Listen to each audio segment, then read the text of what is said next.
BFM Business, Intégral Placement, idée de placement. Ouais, chaque jour, on vous apporte plein d'idées de placement. Aujourd'hui, on va parler d'un placement tabou, le viager. Viager, un mot qui met encore mal à l'aise un certain nombre de particuliers. Beaucoup même restent réticents à investir en viager. Et pourtant, c'est rentable. Et pourtant, tout le monde y gagne. Et le vendeur et l'acquéreur. On va en parler avec Benjamin Mabille qui vient de nous rejoindre. Bonjour Benjamin. Bonjour. Bienvenue sur le plateau de BFM Business. Vous êtes gérant associé de BM Finance. Quand on parle de viager à ses amis, à ses connaissances, on sent encore un malaise. Et l'offre est beaucoup plus importante encore aujourd'hui. L'offre est plus importante que la demande. Alors effectivement, il y a encore un petit malaise sur le viager, mais c'est plus du côté des vendeurs qui pensent au moment fatidique que les acheteurs aujourd'hui qui pensent plutôt que finalement c'est pas mal d'aider les personnes âgées et d'avoir un placement économiquement rentable. Ouais, le viager aujourd'hui, c'est quoi? C'est 1% des transactions immobilières en France? Moins de 1%. Moins de 1%. Pourquoi il y a autant de réticence justement à investir en viager? La méconnaissance du marché. Les acheteurs ne savent pas qu'une personne âgée après 90 ans n'est plus chez elle. Et du coup, ils ne savent pas qu'après 90 ans, comme ils sont plus chez eux, on peut récupérer l'appartement, toucher un loyer qui va payer largement la rente. Ouais. Ça, c'est une des premières choses. La deuxième, ils ne pensent pas forcément qu'on peut mutualiser. Effectivement, en achetant 1, 2, 3, 4, 5 biens, une personne va partir plus tôt, mais une va partir plus tard. Il n'y a pas de risque. Ouais, on limite le risque parce que c'est toujours la grande crainte. J'achète en viager un bien dont je verrai finalement jamais, que je verrai jamais dans mon giron parce que la personne à qui j'achète le bien peut avoir une espérance de vie bien plus longue que ce que j'avais escompté au départ. C'est le grand risque du viager, ça. C'est le seul risque, mais qu'on peut mutualiser. Mais comment on fait pour mutualiser? En multipliant les achats en viager, tout le monde n'a pas les moyens de faire ça. Tout le monde n'a pas les moyens, effectivement, mais chacun peut acheter avec ses moyens et n'est pas obligé d'acheter à Paris. Si vous achetez en province, c'est beaucoup moins cher. Vous pouvez très bien mutualiser en achetant en province ou en achetant à Paris si vous avez plus de moyens. Et je le répète une fois de plus, malgré tout, après 90 ans, prenez un assureur, il vous le dira, une personne sur 3 est Alzheimer. Du coup, le logement, la dépendance fait que le logement est vide. Bon, on entend aussi beaucoup les vendeurs de viager comme vous nous dire que l'un des principaux avantages, c'est que ça permet d'acheter moins cher un bien immobilier. Sauf que parfois le bouquet, il est excessif. C'est difficile d'évaluer la valeur exacte d'un bien acheté en viager. Alors il y a des barèmes pour ça. Il y a des barèmes qui sont légaux, mais effectivement, on achète moins cher et c'est l'avantage du viager. À titre d'exemple, vous prenez un homme de 70 ans qui va vendre son bien, il a plus de 10 ans d'espérance de vie. Du coup, la valeur va être d'à peu près 50%. Vous achetez 50% de la valeur du bien. Donc je reviens sur, même s'il vit un peu plus longtemps, c'est pas grave.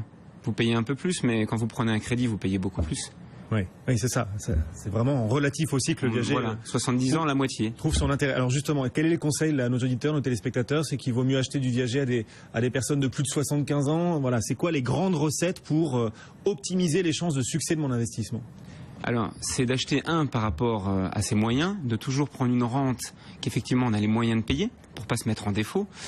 Et puis effectivement, et vous avez raison, ça dépend de l'âge. Si vous avez 30 ans, vous pouvez très bien acheter sur une personne jeune qui a 60 ans. 30 ans d'écart, c'est énorme, il n'y a qu'un problème. Aujourd'hui, on prend souvent des crédits sur 20 ans. Quand vous achetez à une personne qui a 70 ans, c'est comme si vous aviez un crédit de 20 ans. Bon, c'est pas un peu morbide quand même? Pas forcément, au contraire, on essaie d'aider des personnes à mieux vivre, à profiter. Oui, parce qu'on le rappelle, le vendeur en viager, lui, bénéficie d'une rente qui lui permet justement de vivre correctement sa retraite. Donc l'idée, c'est que tout le monde y gagne. Exactement. La plupart de nos vendeurs, la première chose qu'ils font avec le bouquet ou la rente, c'est de se faire un beau voyage. Pour ceux qui ne sont pas encore convaincus, il y a aussi des offres de viager plus souples, du viager à géométrie variable, adapté aux besoins de chacun. Ça tente à se développer, ouais. C'est rare. Ce qu'on voit le plus souvent, finalement, c'est la vente à terme. C'est-à-dire qu'un vendeur va avoir peur de ne pas avoir toute sa rente, s'il part plus tôt. Un acheteur ne veut pas payer trop. Donc on va plutôt faire une vente à terme et définir ensemble sur combien de temps on paye. Sur 10 ans, sur 15 ans, sur 20 ans. D'accord, il y a une date d'échéance fixée à l'avance. Exactement, il y a une date d'échéance, mais attention, la personne âgée reste chez elle, même après l'échéance.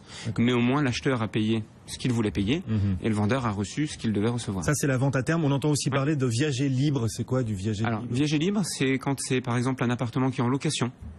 La personne touche un loyer, mais ça devient compliqué à un certain âge de gérer les sorties, les entrées de locataires, il y a de la fiscalité, etc. etc.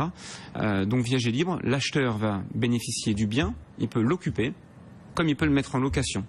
et effectivement toucher un loyer pour payer la rente. Bon, il est fréquent de voir le viager pratiqué au sein d'une même famille. Je crois même que la majorité des opérations de viager sont intrafamiliales aujourd'hui en France. Il y en a beaucoup, Oui. effectivement, mais là, attention danger, c'est très contrôlé par l'administration fiscale. Oui, parce qu'elle peut y voir une donation déguisée. Et exactement. Oui. Et c'est tellement facile de faire un peu moins cher quand c'est pour la famille.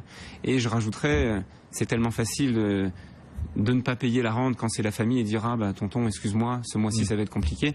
Donc attention, la rente doit être payée mensuellement. L'administration fiscale est derrière.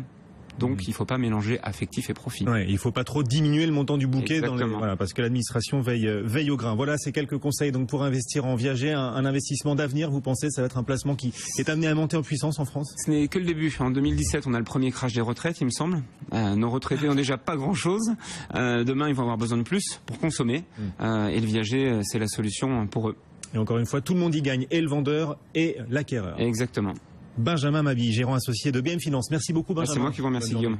Au revoir. Et un marché parisien à 4553 points pour le CAC 40 qui progresse de 0,4%. Restez avec nous dans un instant, un point complet sur l'actu.